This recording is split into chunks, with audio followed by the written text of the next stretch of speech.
कैसे हैं दोस्तों, रिएक्शन बाय विमलेश में आप सबका स्वागत है। भोजपुरी के पावर स्टार पवन सिंह जी, भोजपुरी के सुपर स्टार पवन सिंह जी, हम सब जानते हैं कि बहुत अच्छे गायकार हैं। बहुत गायकी में उनसे बड़ा कोई समय भोजपुरी इंडस्ट्री में नहीं है। लेकिन उन्होंने गायकी सीखी कहाँ से?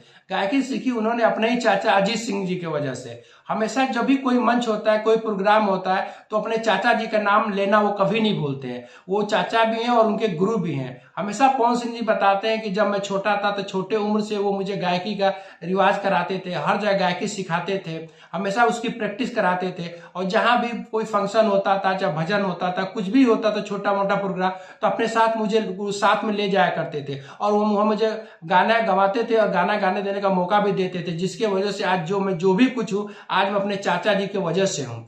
तो ये क्लिप जो है काफी पुराना है। एक होली मिलन समारोह के ऊपर एक जगह का वीडियो फुटेज है, तो मैंने सोचा कि आपको जरूर बताऊं और दिखाऊं इसके बारे में। मुझे तो काफी अच्छा लगा जिस तरह से मंच पर अजीत सिंह जी और पवन सिंह जी आपस में हंसी मजाक कर रहे हो, काफी अच्छा लग रहा है। उन लोगों की बॉन्डिंग बहुत अच्छी लग रही है।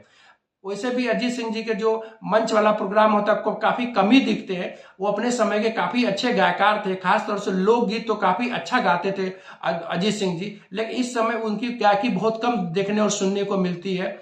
मुझे काफी अच्छा लगा कि भाई उन्होंने पवन सिंह जी ने इतना सीखा और हमेशा अपने चाचा जी का नाम लेते रहते हैं और हमेशा अपने चाचा जी के बारे में सबको बताते हैं। ऐसा ही होना ही चाहिए, नहीं तो बहुत लोग तो अपने गुरु को ही भूल जाते हैं और कभी उनका नाम नहीं लेते और सारा श्रेय अपने ऊपर ले जाते हैं, अपनी मेहनत के ऊपर ले जाते हैं।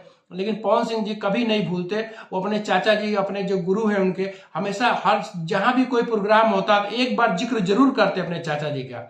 तो मुझे तो वीडियो देखकर काफी अच्छा लगा और काफी खुशी मिली कि आज भी उनके अंदर उतनी संस्कार है अपनी, जिसकी वजह से अपने संस्कार को कभी भूले नहीं है पवन सिंह जी और अपने चाचा जी को हमेशा याद करते रहते हैं। वैसे हालांकि मंच पर तो बहुत कम दिखते हैं लोग, लेकिन उम्मीद करता हूँ कि आने वाले समय में भी और मंच शेयर करते रहेंगे, जिससे दर्शकों को और मनोरंजन मिलता रहे।